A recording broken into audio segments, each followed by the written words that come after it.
Sometimes the truth doesn't whisper. It detonates.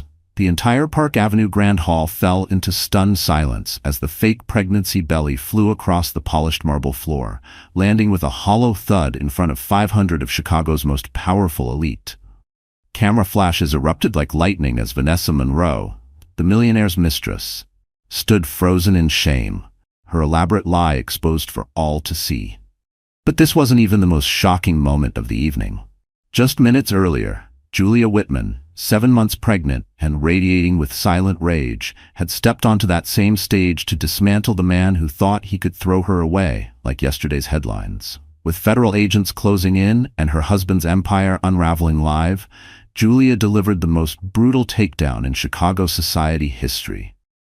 This is the story of how a betrayed pregnant wife brought down a $12 billion media dynasty with nothing but intelligence, resolve, and truth.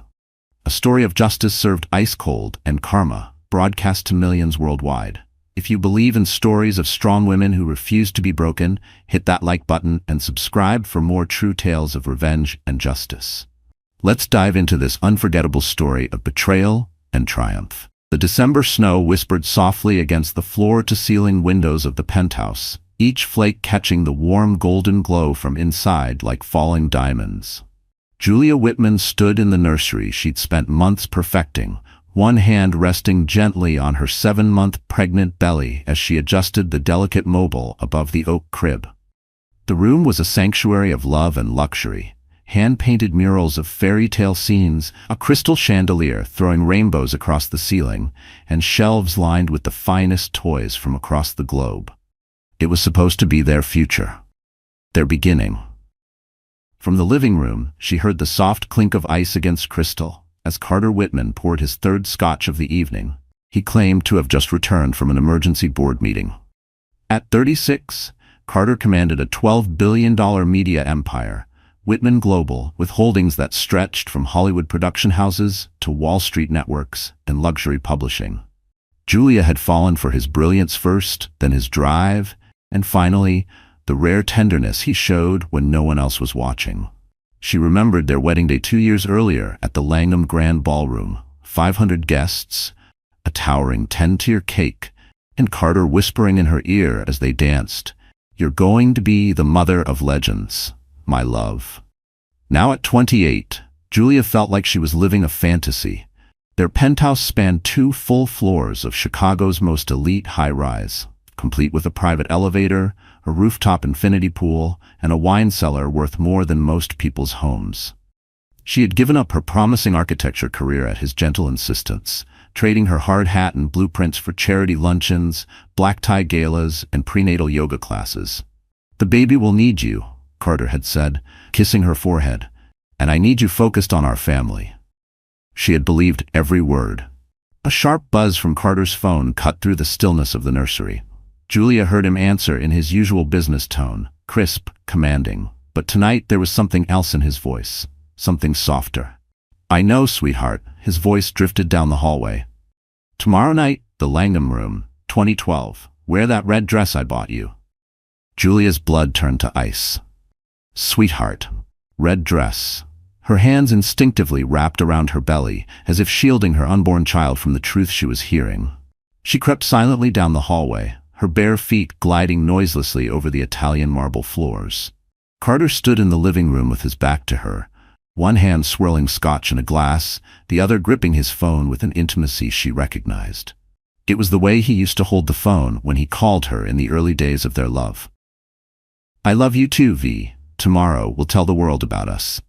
The crystal mobile hanging in the nursery chimed mockingly in the background as Julia's world collapsed. V. Vanessa Monroe, Carter's personal assistant. She had appeared exactly 8 months ago, right after Julia announced her pregnancy.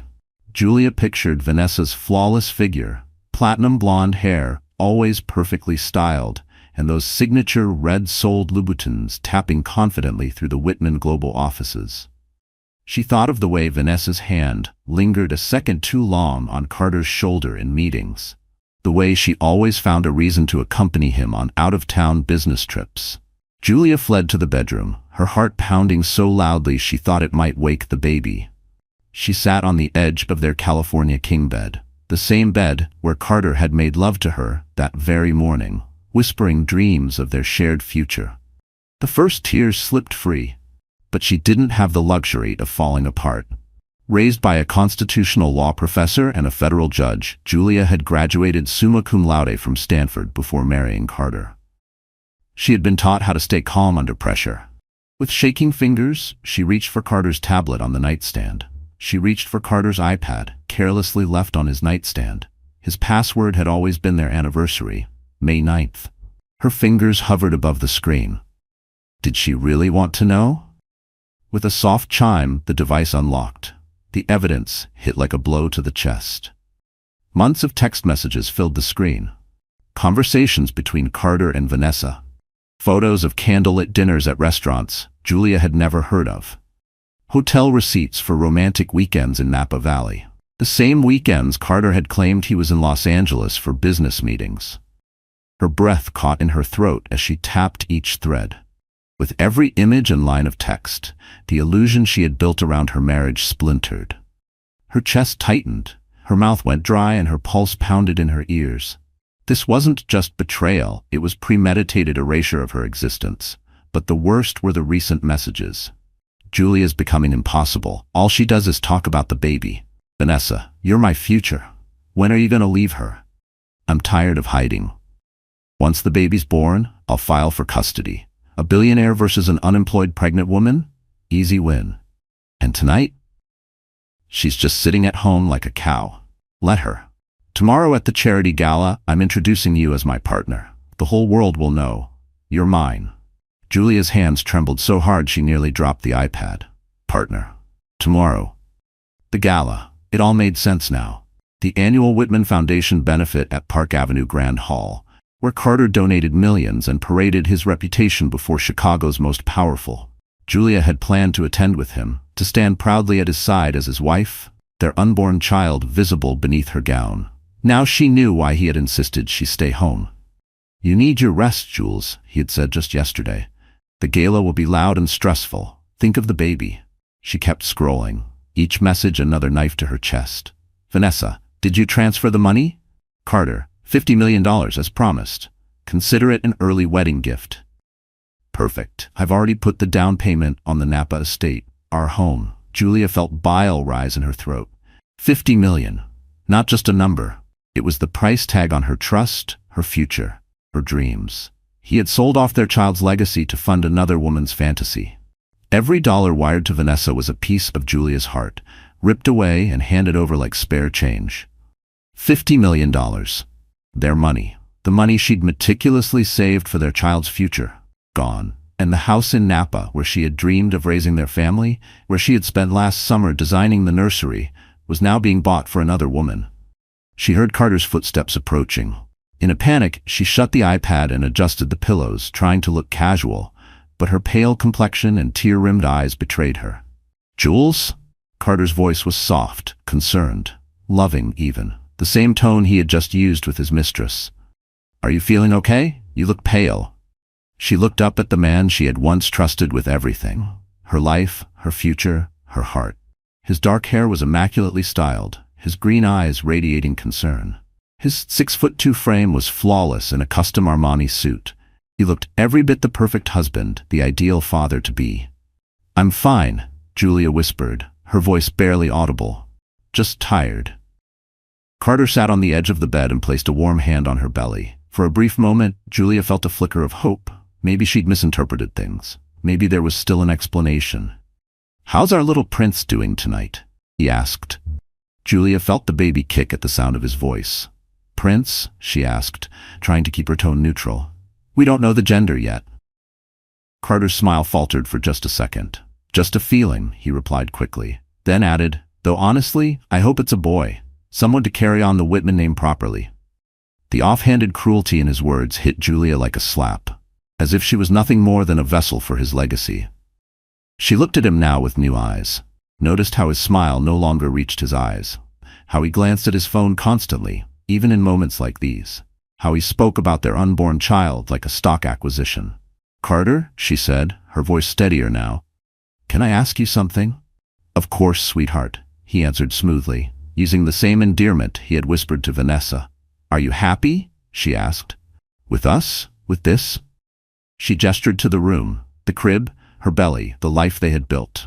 For a moment, his polished mask slipped. She caught the glimmer of calculation in his eyes, a flash of annoyance, maybe even disgust. But then, as quickly as it came, the facade returned. Of course I'm happy, Jules. You're carrying my child. What more could I possibly want? What more, indeed? A woman who wasn't becoming impossible? A woman who didn't talk endlessly about babies? A woman like Vanessa Monroe, with her red dress and her $50 million bank account. I love you, Julia said softly, testing him, searching for any sign that he might still care. Love you too, he replied automatically, his hand already reaching for his phone the moment it buzzed. His face lit up as he read the message, the same way it used to light up when she texted him in the early days. That night, Julia lay awake in silence, her hand resting on her belly as the baby stirred inside her. She listened to Carter's steady breathing, memorizing every detail of the man who planned to humiliate her tomorrow in front of 500 of Chicago's most powerful figures. Tomorrow, at the Whitman Foundation Gala, he planned to cast her aside, replace her with a woman who saw her as nothing more than a hurdle. But Julia Whitman wasn't just the daughter of esteemed legal scholars. She wasn't just a pregnant woman to be discarded when she became inconvenient. And she sure as hell wasn't going to fade quietly while her husband and his mistress built a fantasy on the ruins of her life. As the first rays of dawn slipped through the curtains, Julia made a decision, one that would change everything. She thought of her unborn child, of the life they deserved, of the justice that was long overdue. But Julia Whitman was not just the daughter of Stanford intellectuals. She wasn't just a pregnant woman to be discarded when she no longer fit into someone else's vision of success. And she absolutely was not going to disappear quietly while her husband and his mistress built their new future on the rubble of her heart.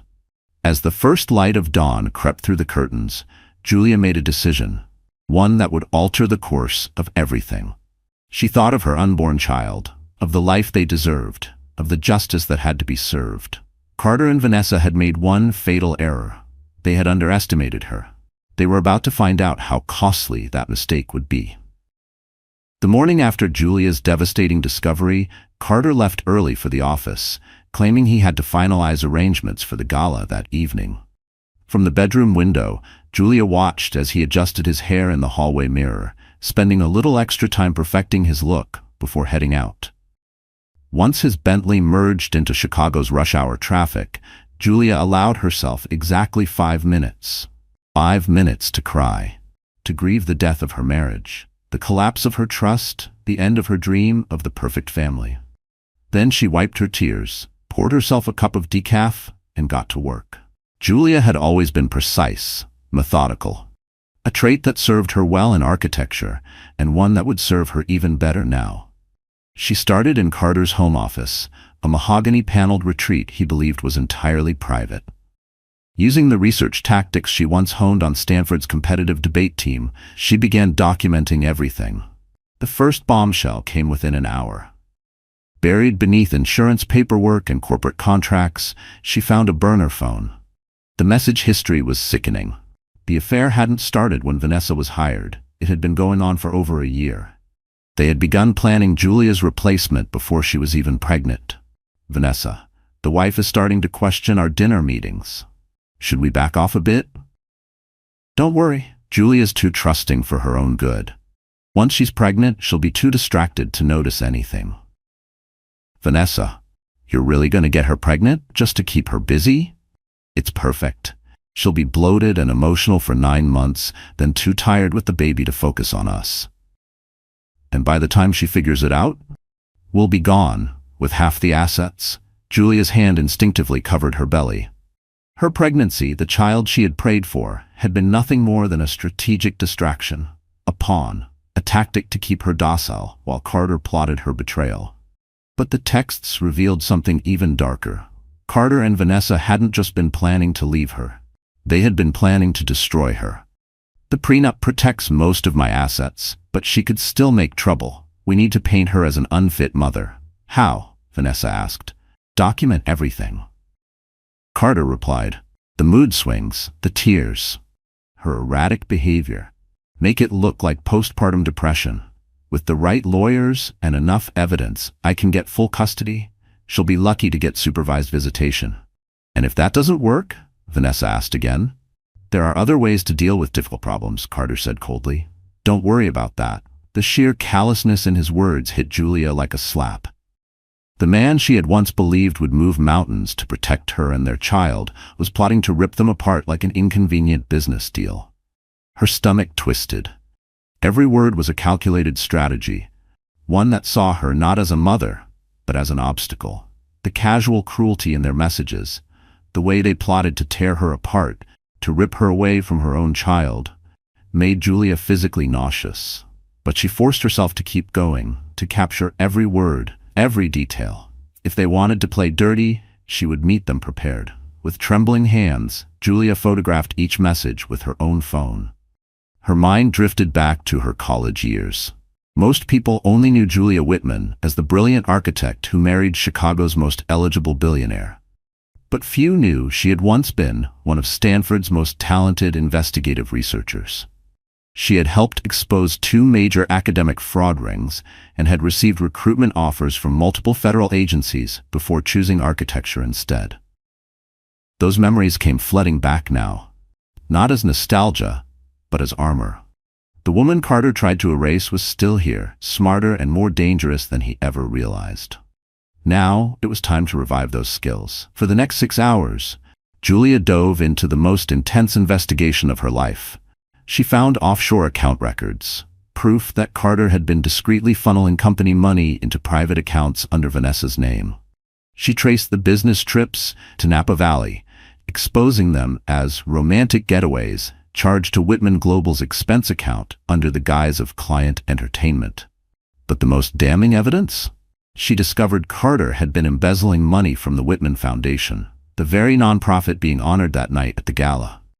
Over the past year, he had siphoned off nearly $100 million meant for children's hospitals and education grants into personal accounts. And then came the final blow. Using digital forensic skills she had picked up from a brief relationship with a cybersecurity expert years ago, Julia began digging into Vanessa Monroe's background. What she found changed everything. Vanessa Monroe didn't exist. The woman Carter planned to leave his wife for, the woman who had received $50 million of marital funds, was actually named Nina Rodriguez. And Nina Rodriguez had a criminal history that stretched across 3 states. Identity theft in California, fraud in Arizona, embezzlement in Florida. She was a career con artist, a professional predator who specialized in seducing and exploiting wealthy, lonely men. She had changed her appearance, fabricated a new identity, and methodically infiltrated Julia's marriage from the inside out. But it was the final piece of evidence that made Julia's blood run cold. Hidden deep within Vanessa's medical files, files she had carelessly accessed through Carter's personal computer, was the truth. She wasn't pregnant at all. The sonogram images she had shown Carter were pulled from the internet. The morning sickness, the prenatal visits, the future she promised him, all of it an elaborate lie. Julia sat in Carter's leather office chair, surrounded by folders, screenshots, and photographs. Strangely, a wave of calm washed over her. The pain was still there. It probably always would be. But grief had transformed into something far more powerful: ammunition. Her phone buzzed, snapping her out of her thoughts. The name on the screen made her heart skip. Marcus Lee. She hadn't heard from him in years. Marcus had been her closest friend and study partner back in Stanford Law before she changed course to pursue architecture. He was also the only man she had ever truly loved before Carter. The one she gave up to chase a life of glamour and stability. Julia, Marcus's voice was warm, steady, and full of concern. I hope it's okay that I called.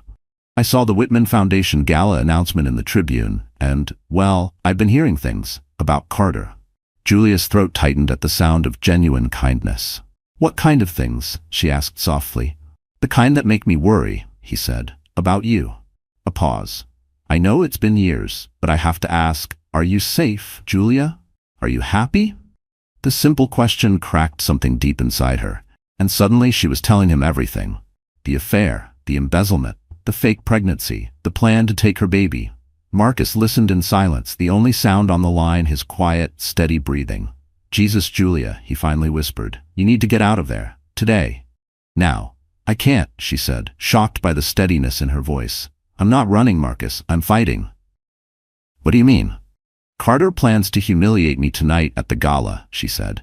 "He's going to parade his mistress in front of everyone, make me look irrelevant. But he's made one critical mistake."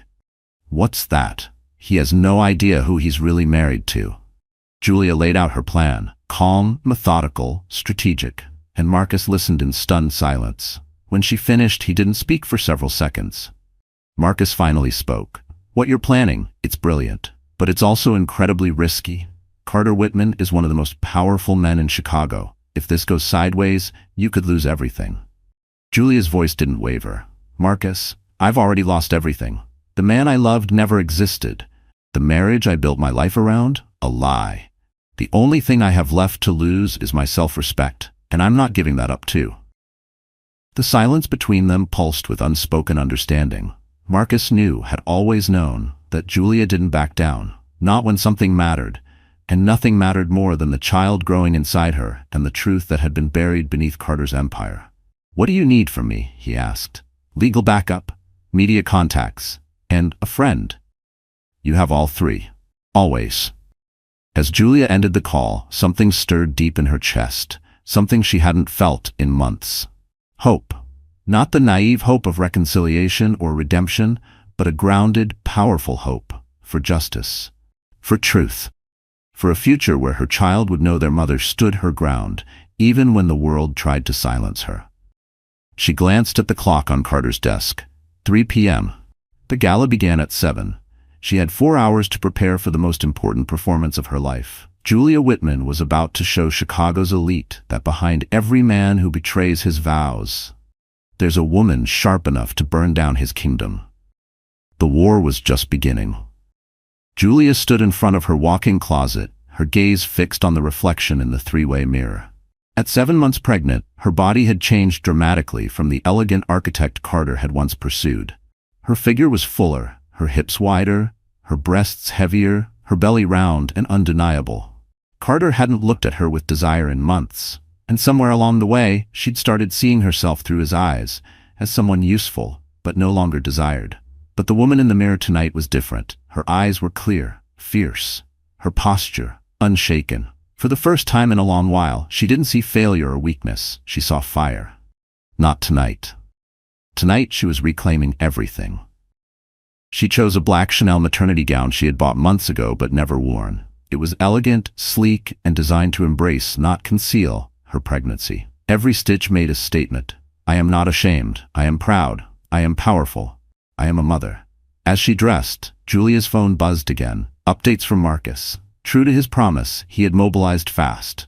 3 major media outlets would be covering the event, not just society photographers. And a discreet FBI task force had been coordinated to attend, ready to act on the financial crimes Julia had uncovered. "Marcus, everything's in place. You sure about this?" Julia typed back without hesitation.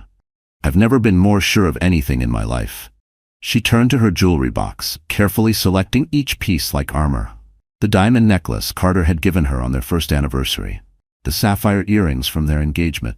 The wedding ring that now felt more like a shackle than a symbol of love. Each piece told part of a story. The story of a woman once cherished, now betrayed.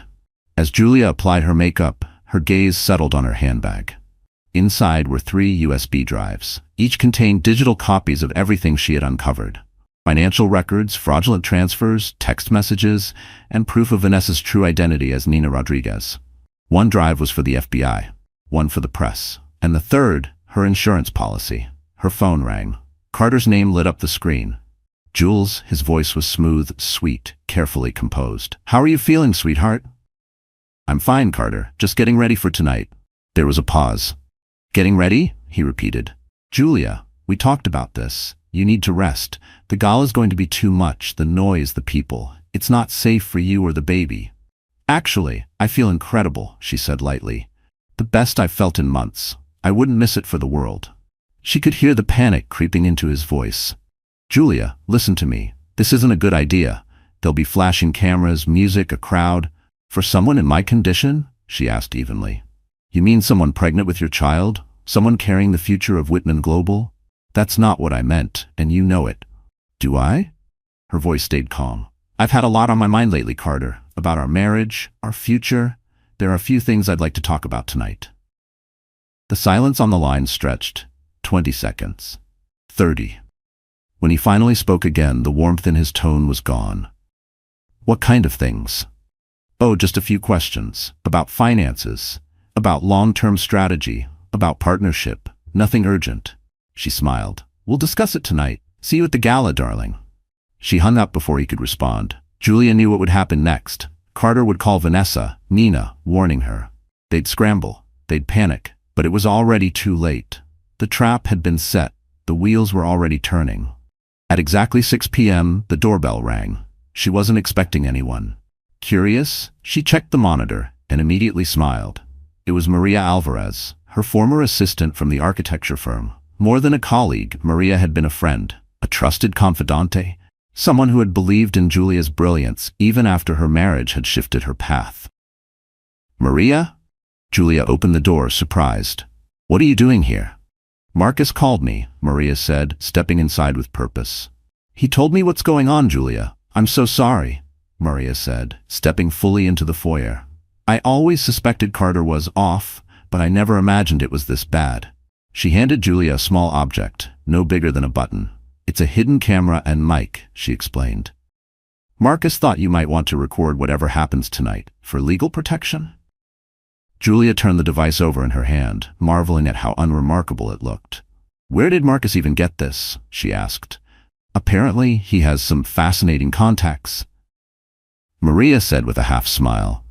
The camera's virtually undetectable, and the microphone can pick up voices from up to 50 feet away. Everything's streamed to a secure server. It can't be hacked or erased. As Maria helped her pin the device discreetly into the lining of her dress, she lowered her voice. There's something else I need to tell you, she said. After you left the architecture firm to marry Carter, he came to see me. Julia tensed. He offered me money to spy on you. He wanted updates about your friends, your meetings, your conversations. He asked if you were seeing anyone, if you seemed unhappy, if there was anything he should know. Julia's blood ran cold. Did you take it? I told him to go to hell, Maria said sharply. But Julia, that means he's been watching you for years, controlling you, in ways you probably never noticed. Julia's knees weakened slightly at the realization, the kind that reshapes your entire past in one breath. Every subtle redirection, every lost friendship, every step she thought she took freely, suddenly tinged with his manipulation. The betrayal felt fresh all over again, but beneath it surged something harder, sharper. Resolve. It shouldn't have shocked her. But it did. Carter's control hadn't come in the form of harsh commands. It had been subtle, gradual, and persistent. The casual suggestions that slowly became non-negotiable. The friends who drifted away. The job offers he deemed inappropriate for a married woman. She had called it compromise. He had called it love. But it had all been control.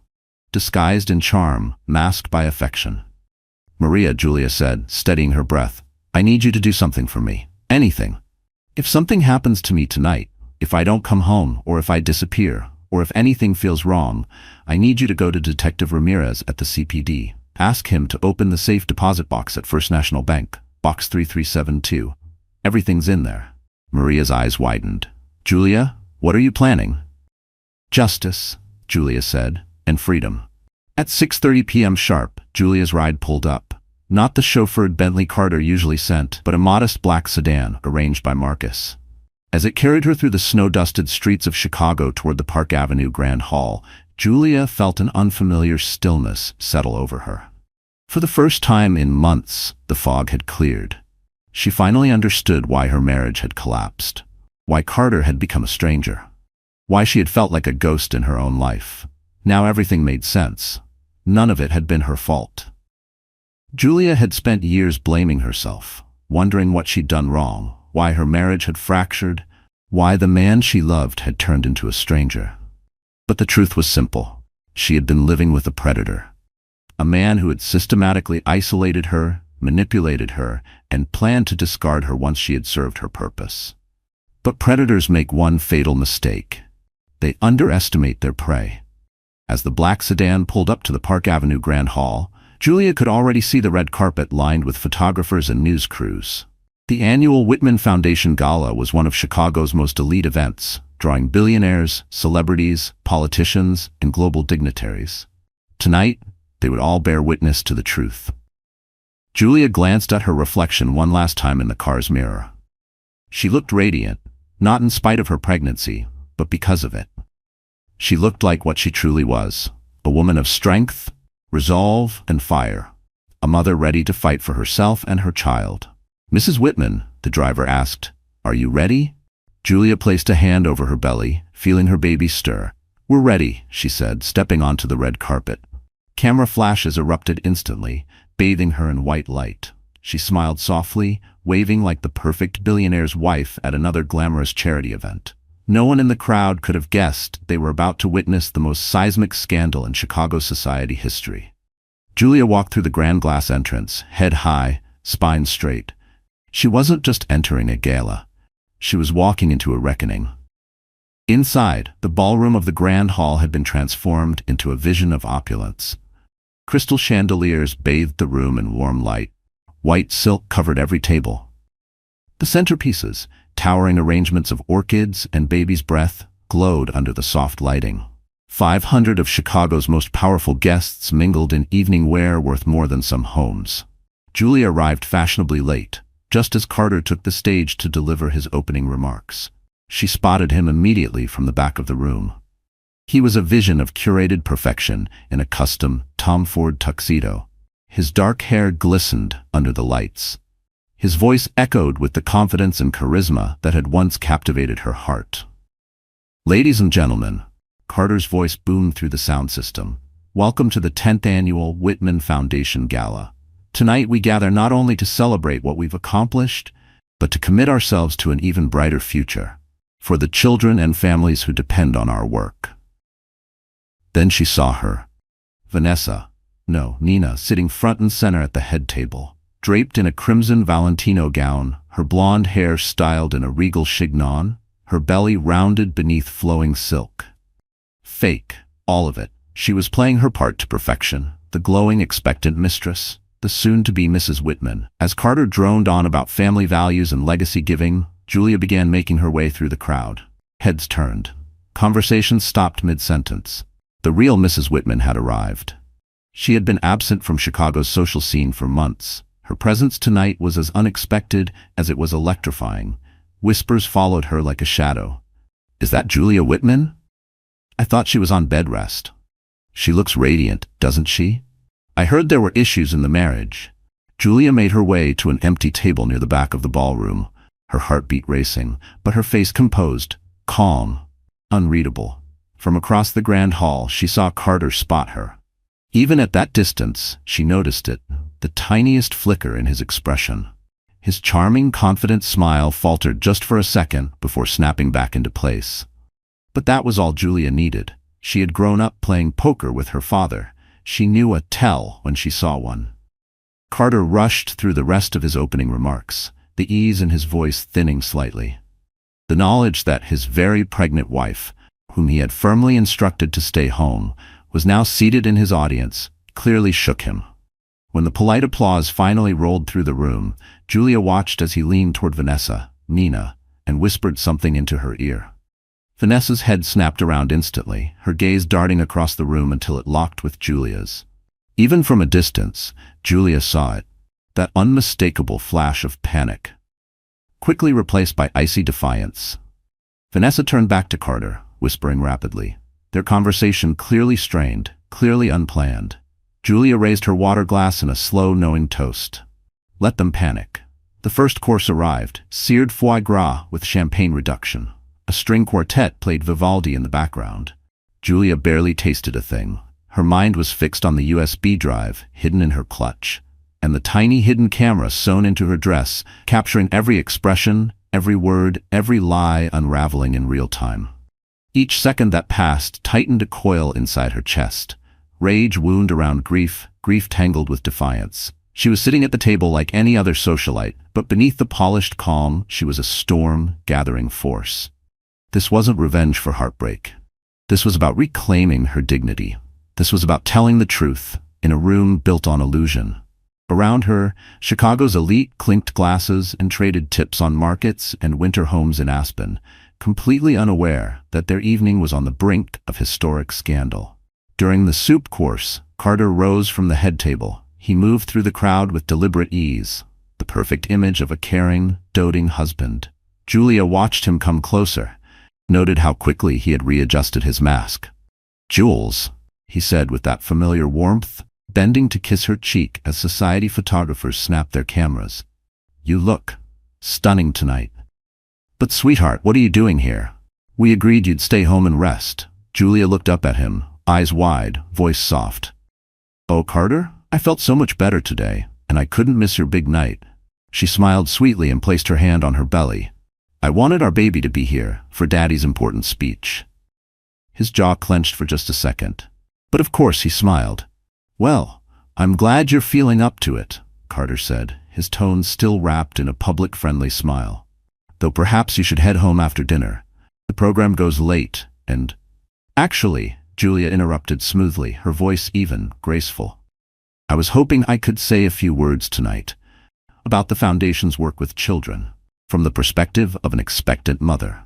She let the sentence hang in the air, her eyes steady on his. "I'm sure the guests would love to hear about our hopes for the future, our family's future." Carter visibly paled. "Julia, that's not— the program's already finalized. There's no room for additional speakers." "Oh, I'm sure we can make time," she said brightly. "After all, who better to speak about children's charities than someone carrying a child of her own?" Around them, other guests began to take note. Conversations quieted. Curious glances were exchanged. Carter's eyes darted, calculating. He was clearly scrambling for a way to shut her down without making a scene. "We'll talk about it later," he said at last, his smile stretched thin. "Enjoy your dinner, darling." As he turned away, Julia watched him make a sharp detour, whispering something to several men in dark suits stationed along the ballroom's edge. Security. He was alerting them, prepping them, no doubt telling them to keep an eye on his unstable emotional wife and to be ready to remove her if she stepped out of line. The irony was delicious. He thought he was protecting his perfectly crafted event. In reality, he was helping set the stage for his own public downfall. The main course arrived, Wagyu beef with truffle demi-glace. Served as speeches from board members and beneficiaries filled the air with practiced optimism. Julia barely tasted a bite. Her mind was elsewhere. She was rehearsing her words. Every fact, every number, every weaponized truth she'd be delivering in just a few minutes. By the time dessert hit the tables, dark chocolate soufflé with gold leaf, Carter rose once more. The moment had arrived. This was traditionally the emotional high point of the evening, the part where Carter would speak about legacy, values, and announce the fundraising total. "Friends," Carter began, his voice smooth, confident, practiced. "Tonight, we have raised over $50 million for children in need." Polite applause rippled through the ballroom. "These funds will build hospitals, fund scholarships, and deliver hope to families across our great nation." Julia's stomach turned. The irony burned. This man had embezzled nearly twice that amount. He was praising generosity, all while secretly funneling charitable donations into offshore accounts and luxury real estate for his mistress. As if sensing her anger, the baby kicked hard. But Carter wasn't done. He smiled warmly. "But beyond the numbers," he continued, "tonight is about something deeper. It's about love, family, about building something greater than ourselves." Julia's hand tightened around the stem of her glass. The moment was almost here. "Speaking of family," Carter said, and Julia felt her blood run cold. She knew what was coming. "I have a very special announcement to make tonight," he continued, his voice brimming with faux sincerity. "As many of you know, my wife Julia and I are expecting our first child." He paused, allowing polite applause to ripple through the room. "But what you don't know," he added with a grin, "is that we've recently learned we're actually expecting twins." The lie hit Julia like a slap. The room burst into delighted applause. Several guests turned in their seats, smiling at her with joy and congratulations.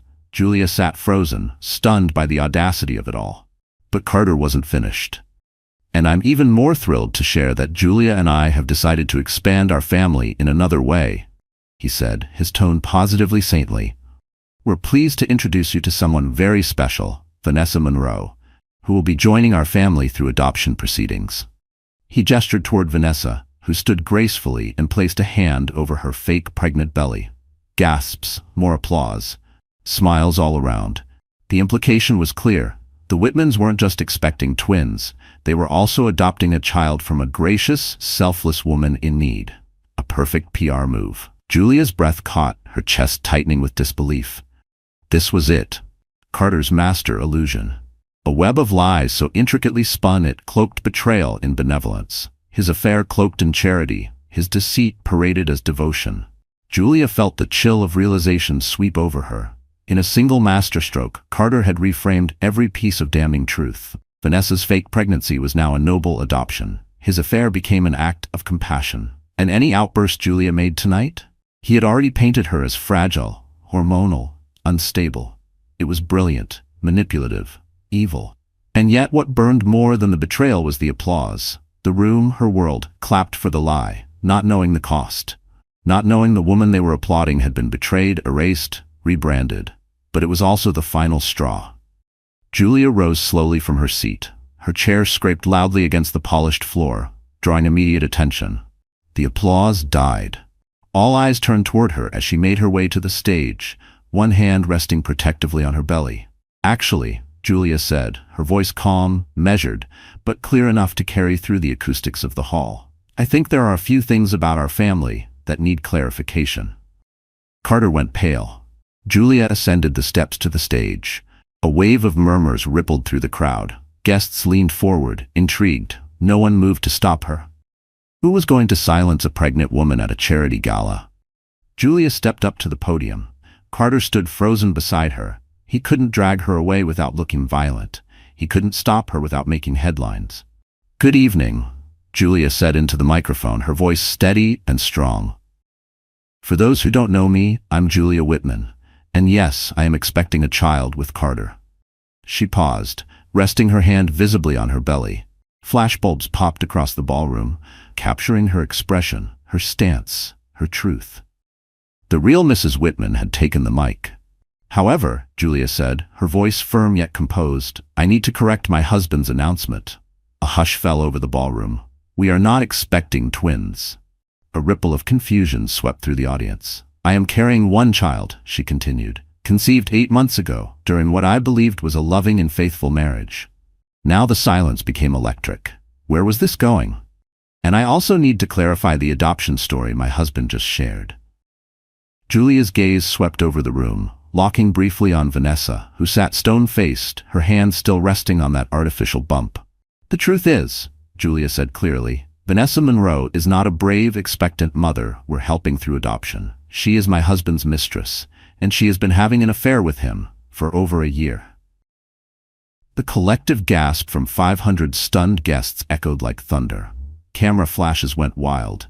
Phones were raised. Media reporters scrambled to capture what was now officially the scandal of the decade.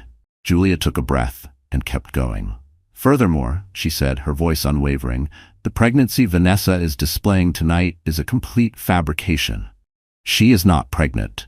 Her hand moved to her clutch. "She's wearing a prosthetic belly as part of an elaborate deception." She pulled out the USB drive and held it high for all to see. "I have documented evidence of their affair. Thousands of text messages, financial records showing Carter funneled over $50 million of Whitman Foundation money to her." Gasps turned into stunned murmurs. "And," Julia added, "proof that Vanessa Monroe is actually Nina Rodriguez, a convicted con artist with charges of fraud and identity theft in 3 different states." The room erupted. Voices shouted, phones recorded. People turned to one another in disbelief. From the corner of her eye, Julia spotted Carter's security detail moving toward the stage. But she wasn't done. "Do you want to know the most devastating betrayal?" she asked, raising her voice above the growing noise. "According to private messages between them, my pregnancy was not born out of love." She paused, let it sink in. "It was a strategy. To keep me, quote, fat and emotional, while they transferred assets, laundered money, and planned to leave me with nothing. Julia turned and looked directly at Carter. He stood beside her, rigid and pale, his polished image crumbling under the weight of every word. He planned to take our child away from me by claiming I was mentally unstable. They documented my reactions, my pregnancy symptoms, my tears, my confusion as evidence. Their goal, she said to the room now, was to leave me with no money, no baby, and no voice. She looked out at the crowd. Some people stood, some recorded, some shouted their support. But Julia didn't flinch. They made one critical mistake, she said, her voice rising in strength. They assumed I was still the same naive woman Carter Whitman married 5 years ago. They forgot, Julia said, her voice steady and rising, that I graduated summa cum laude from Harvard. A wave of murmurs rippled through the audience. That I built a successful architecture firm before I gave it all up for love. Her gaze cut across the ballroom like a blade, and that I have never backed down from a fight when someone threatens my family. There was power in her tone, not just in the words, but in the weight behind them. The years of silence, of sacrifice, of swallowing her truth. Tonight, she was done swallowing. Tonight, she roared. As if summoned by her words, federal agents began to enter the grand hall from every entrance. Julia spotted Marcus near the back, calm, composed, speaking to the lead agent and gesturing toward the stage. The evidence I've gathered over the past week, Julia continued, has already been handed over to federal authorities. She didn't blink. Carter Whitman will be arrested tonight for embezzlement, tax evasion, and fraud. More gasps, shouts. The ballroom exploded with sound. The $50 million he stole from children's charities will be recovered and returned to its rightful purpose. Carter finally found his voice. Julia, stop this, he barked, his tone desperate. You're having a breakdown. The pregnancy, it's made you unstable. You need help. It was exactly the wrong thing to say. Everyone in the room saw it. The contrast between a calm, composed, clearly pregnant woman and a sweating, unraveling billionaire trying to gaslight her in public. Julia turned to him and smiled, with something that almost resembled pity. The only help I needed, Carter, she said, was help seeing you for who you really are. She looked out over the crowd. And now everyone else can see you too. Then it happened. Vanessa, Nina, cracked. Unable to endure the scrutiny a moment longer, she bolted from her seat and made a beeline for the exit. But in her blind panic, she tripped. Time slowed. The fake pregnancy belly broke free and flew across the ballroom, landing with a hollow thud in front of the head table. The sound echoed like a gavel striking down judgment. For 3 perfect seconds, silence reigned. Then chaos. Reporters surged forward. Cameras flashed like lightning. Guests gasped, shouted, and scrambled for position. And through it all, Julia stood at the podium, serene, unmoving, one hand resting over her very real, very alive baby bump. She watched as federal agents closed in around Carter. Carter Whitman, the lead agent said loud enough for everyone to hear, "You're under arrest for embezzlement, fraud, and conspiracy. You have the right to remain silent." Handcuffs clicked. Carter glanced back over his shoulder, his face twisted in hatred. Julia felt nothing. No sadness, no nostalgia, no regret. The man she had loved had never truly existed. What stood before her now was just a criminal finally facing justice. Vanessa, Nina, was being questioned across the ballroom, agents retrieving the prosthetic belly from the floor. Her mask of elegance had shattered. She was sobbing, makeup streaked, trying to explain the unexplainable. Julia felt a strange calm, like the eye of a long, violent storm finally passing. Julia turned back to the microphone one final time. "Ladies and gentlemen," she said, her voice steady, "I apologize for disrupting your evening." She paused, then added, "But I hope you understand. When someone threatens your child, you do whatever it takes to protect them." "Thank you for your attention," Julia said into the microphone, her voice clear, calm, and powerful. "And please, continue to support legitimate children's charities in the future." The standing ovation began almost instantly. It lasted nearly 10 minutes. As Julia stepped down from the stage, she was immediately surrounded by reporters, by guests, by people clapping her on the back and whispering words like brave, incredible, inspiring. But the person she was most relieved to see, standing just beyond the crowd, his eyes shining, was Marcus Lee. "That," Marcus said, stepping forward, was the most courageous thing I've ever witnessed." Julia smiled, her chest lifting with something she hadn't felt in years. "Freedom. It was the most honest thing I've done," she said softly. They walked together toward the exit, past flashing cameras and murmuring onlookers. Julia could already see the headlines forming in her mind. "Pregnant wife exposes billionaire's affair on stage. Mistress flees as FBI arrests CEO during gala." But she knew those headlines would only capture the spectacle. They wouldn't capture the sleepless nights, the tears cried alone in the dark, the weight of betrayal pressing on her every breath. The real story was about something much deeper. It was about a woman who reclaimed her voice, protected her child, and refused to be broken. It was about survival and rebirth, about choosing self-worth over silence. It was about Julia Whitman's rebirth. 6 months later, Julia sat in the nursery of her new brownstone in Chicago's Lincoln Park. The early spring sun streamed through the windows, lighting up the gentle sage-green walls and the clean, warm hardwood floors. She rocked her 3-month-old son, Ethan Marcus Whitman, gently in her arms. Outside, in the little private garden, tulips were beginning to bloom. She planned to teach him to walk there one day. The room was filled with soft textures, cozy corners, and love, not status. Framed prints of iconic architectural landmarks lined the walls, a quiet homage to the career Julia had slowly begun to return to. Ethan stirred, letting out a tiny sigh in his sleep. His dark hair caught the light. He had Carter's coloring, yes, but Julia's eyes. Bright, sharp, curious. She had once feared she might look at her child and only see the man who had betrayed her. But now she saw only Ethan. His tiny fingers wrapped around hers, anchoring her to the present, to possibility. His own person, unmarked by his father's sins, full of promise. The legal fallout had moved quickly. Once Julia turned over her evidence, Carter Whitman was sentenced to 15 years in federal prison for embezzlement, tax fraud, and conspiracy. The judge had been blunt.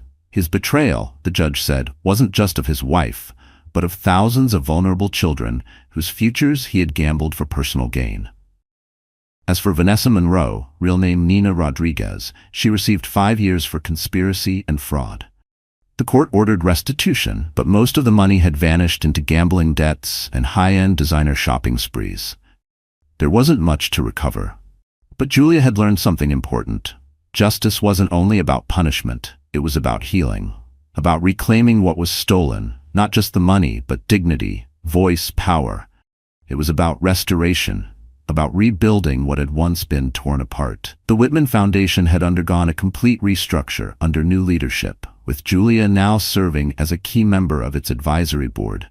The stolen funds had been recovered and were already in use. Construction had begun on the pediatric cancer wing at Northwestern Memorial, a promise Carter had once made and never intended to keep. On a more personal level, Julia used her divorce settlement to launch the Phoenix Foundation, a nonprofit dedicated to helping women escape financially abusive relationships.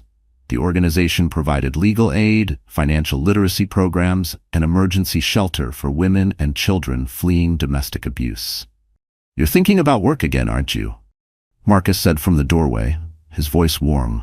Julia looked up from her rocking chair and smiled. Marcus had been her quiet constant throughout the storm of the past year. He never rushed her, never asked for more than she could give. But he had always been there, steadfast, steady. Their relationship had resumed gradually, this time not as young lovers chasing passion, but as two adults building something real, something rooted in mutual values and deep understanding. "Guilty," Julia said with a soft laugh. "We got 3 new cases this week. One woman whose husband has been hiding money in crypto wallets, another whose partner tanked her credit score, and a teenager whose boyfriend convinced her to take out credit cards in her name to fund his startup." Marcus stepped inside and sat in the second rocking chair beside her. At 36, he had grown into one of Chicago's most respected civil rights attorneys. His hair was starting to silver at the temples. There were soft laugh lines around his eyes that hadn't been there when they were students at Harvard. "The teenager sounds familiar," he said gently. "Wasn't that how Nina got started?" "Almost exactly," Julia nodded. "It's a pattern. Financial predators know how to target emotionally vulnerable people, especially the young. That's why our teen outreach program is so important. She glanced down at Ethan, who was sleeping peacefully in her arms, and then around the nursery, so calm, so warm, so filled with purpose. "Sometimes I think about how different things could have been," she admitted. "If I hadn't seen those messages, if I had just kept trusting Carter, if I'd been too scared to fight back." "But you did fight back," Marcus said, his voice steady. "You saved yourself, and you saved Ethan." He looked at her with pride. "And more than that, Julia, you've saved hundreds of women with your foundation. The impact of what you did that night at the Grand Hall, it's still rippling out." It was true. Julia's story had been covered extensively in the media, but not just as a glamorous scandal. It became something more, an international symbol of empowerment. She had appeared on the cover of Time magazine, honored as one of their people who changed the world. Her memoir, Breaking Free: A Mother's Fight for Justice, had spent 20 weeks on the New York Times bestseller list. But of all the recognition and accolades, none meant more to Julia than the messages she received daily from women around the world. Women who had found the courage to walk away, to investigate, to trust their instincts.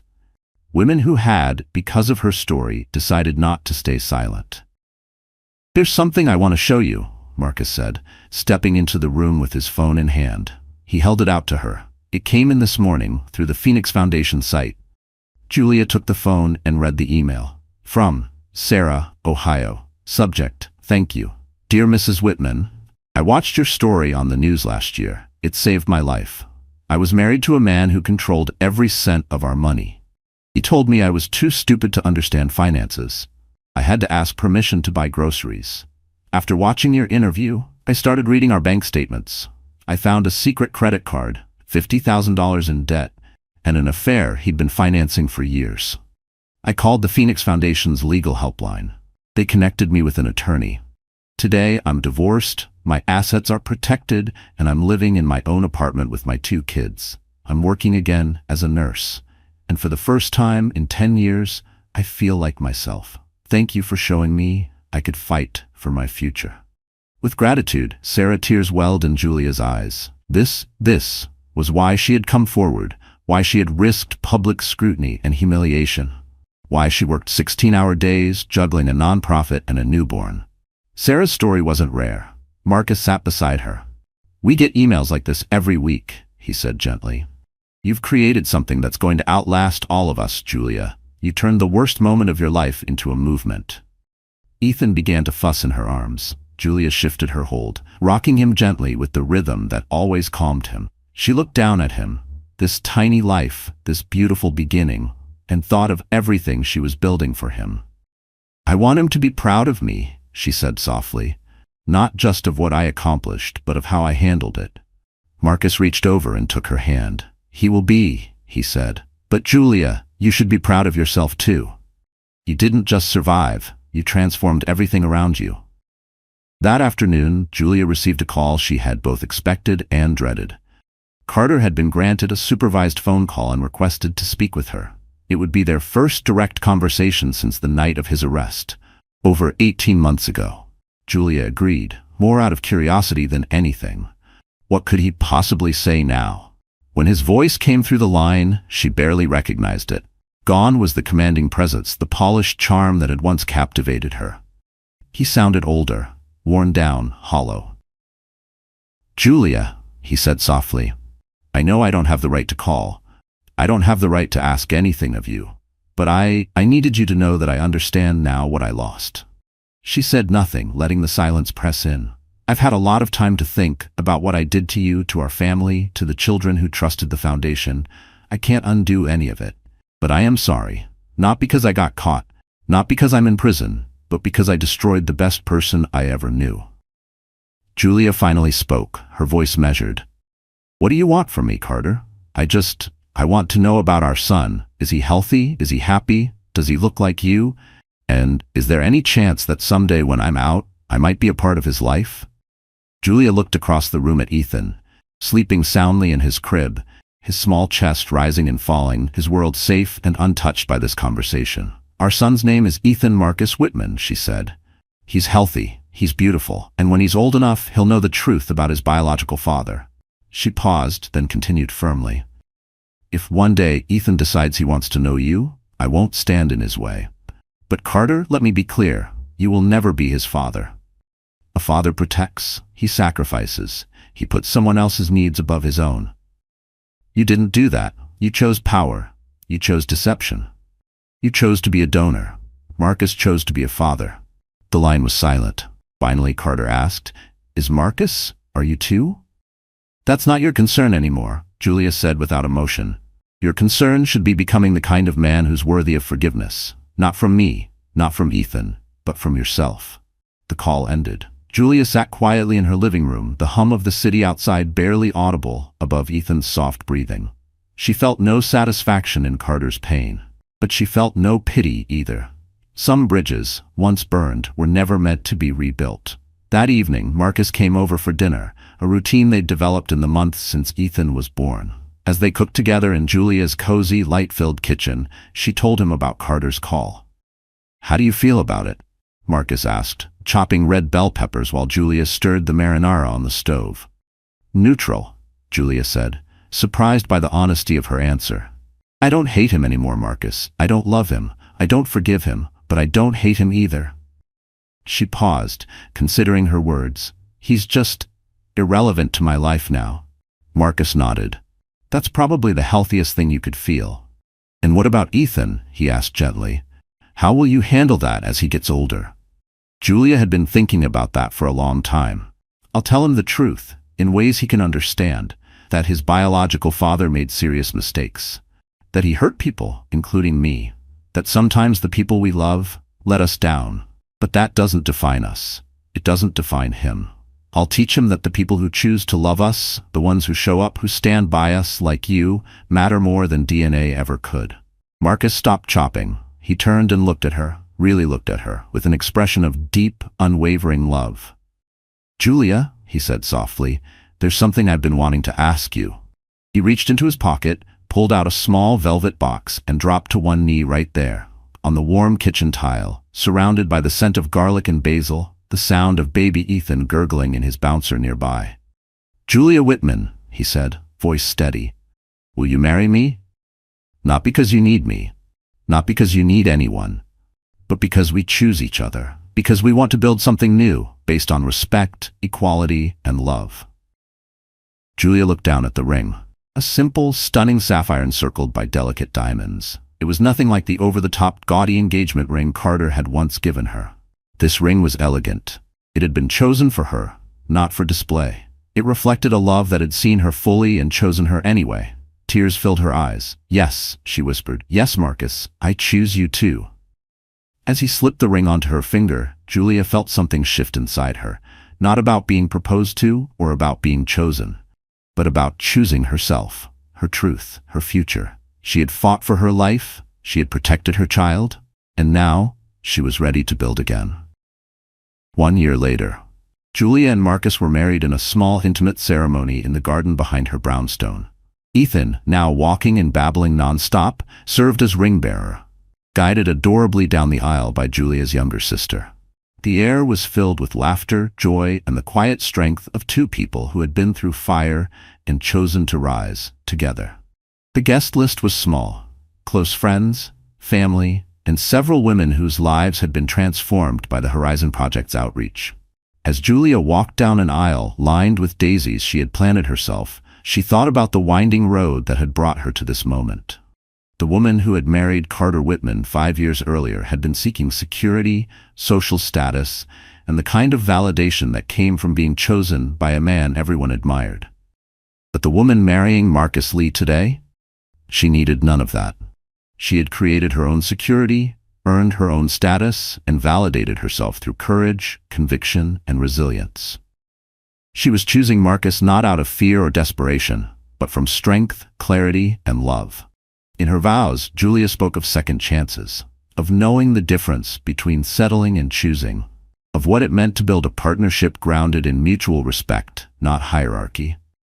"Marcus," she said, her voice steady, "you've seen me at my most powerful and my most broken, and you've loved me in both spaces. You've never tried to dim my light, you've only helped me shine brighter. You stepped into Ethan's and my life, not to rescue us, but to walk beside us. I choose you, not because I need you, but because I want to build something beautiful with you. In the years that followed, Julia's story continued to empower women worldwide. The Horizon Project expanded across continents, offering legal aid, counseling, and housing solutions to women in more than 20 countries. Julia returned to architecture part-time, focusing on community housing and shelters for survivors of financial abuse. She and Marcus welcomed 2 more children, a daughter named Grace and a son named Noah. Ethan grew up confident and kind, supported by a family who taught him that love is chosen, not inherent. Carter Whitman was released from prison after serving 12 years. He tried reaching out to Julia a few times, but she never replied. She had meant what she said. He was irrelevant now. As for Vanessa, her real name uncovered and her deception exposed, she vanished after completing her sentence. Julia never thought about her again. On Ethan's 10th birthday, as she watched him blow out his candles surrounded by siblings, friends, and the man who had adopted him as his own, Julia reflected on that pivotal night at Lincoln Hall. She could have stayed silent. She could have accepted Carter's narrative and tried to cling to the life she thought she needed. Instead, she chose truth. She chose justice. She chose the uncertain future that lay ahead. It had been the best decision of her life. Later that night, after the kids were asleep, Julia and Marcus sat on their back porch beneath a sky littered with stars. The lights of Chicago twinkled in the distance. A cool breeze danced through the trees. Julia's phone buzzed. A message had come in, this one from a woman in Sweden. She had just left an abusive marriage after reading Julia's story. Julia looked up at the sky and smiled. Her past had once nearly destroyed her. Now, it was helping save lives. Do you ever wonder what would have happened if you'd made different choices? Marcus asked one quiet night on the porch. Julia considered the question, not flippantly but with care. Sometimes, she admitted. But then I look at our life, our kids, the work we're doing, and I know that everything awful that happened brought me to everything beautiful I have now. I wouldn't change a thing. She leaned against Marcus's shoulder, feeling the steady presence of a man who didn't just tolerate her strength, but cherished it. Besides, Julia added with a wry smile, Carter Whitman thought he was removing an obstacle when he betrayed me. Instead, he created his worst nightmare, a woman with nothing left to lose and everything to fight for. And as the lights of Chicago shimmered below them, Julia Romanoff knew their story, her story, was still unfolding. One choice at a time. So the story is over. Our wonderful friends, are you still here with us at this hour? If you're still watching, still listening, then something in this journey has touched your heart in some quiet, powerful way. Maybe it was Julia's courage, maybe it was the fire of truth, maybe it was just the reminder that we're not as alone as we sometimes feel. This story wasn't just about betrayal, or even revenge. It was about reclaiming your power when the world tries to take it away. It was about becoming the version of yourself that refuses to be silent. And maybe most importantly, it was about protecting what matters most, no matter the cost. Julia taught us that healing doesn't always come gently. Sometimes, healing arrives with confrontation, with fire, with truth spoken into microphones and broadcast to rooms full of people who thought you were done. There's a quote by Glennon Doyle that says, "We can do hard things." But she also said something even more important. The braver we are, the luckier we get. And Julia? She was brave enough to bet on herself, even when everything around her was crumbling. That's a reminder we can all carry. So if you're in a place right now where you're doubting your strength, doubting your worth, please remember, you are more powerful than you know. Your story isn't over. You're still writing it, one choice at a time. If this story moved you, helped you see yourself more clearly, or reminded you of someone you love, please don't forget to like this video, share it with someone who needs it, and subscribe to our channel for more stories that matter.